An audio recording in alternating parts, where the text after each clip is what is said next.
Magandang buhay mga kapatid, welcome back po sa ating channel. Ngayong araw, magsishare tayo ng konting knowledge sa pag-auto-fit ng columns sa Microsoft Excel. Una, open nyo yung Excel. Ito nakabukas na, no? Tapos, right-click kayo rito sa sheet, no? Ito. Yan, sheet. Right-click dyan, tapos punta kayo ng view code. Yan.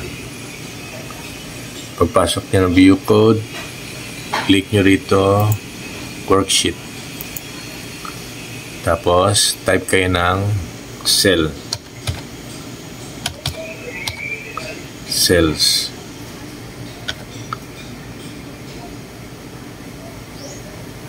Pagkatapos, type ng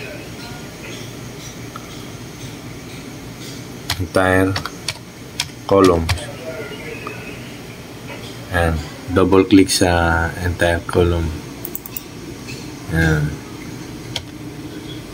Tapos type nyo auto-fit.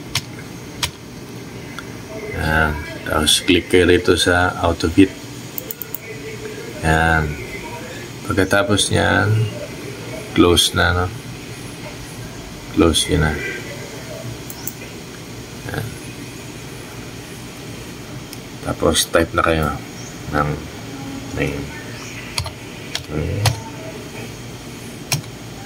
Kita nyo yung pagbabago. Automatic siya nag-auto-fit, no? Tapos complete address.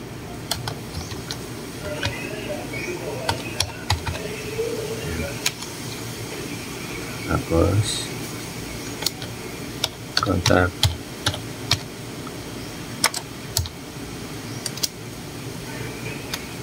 Number. Pansin nyo. Yan. Nag-auto-fit siya mga kapatid, diba? Bawat type ninyo, automatic siya na nag-fit na lang. So, hindi na kayo nag-adjust. Yun lang po mga kapatid, no? Sana nakatulong po itong video na to sa inyo. Gaya ng sinasabi natin palagi, huwag po tayong mawalan ng pag-asa sa buhay. God bless us all po. Maraming salamat sa panonood. Paalam! So high, so high, so high.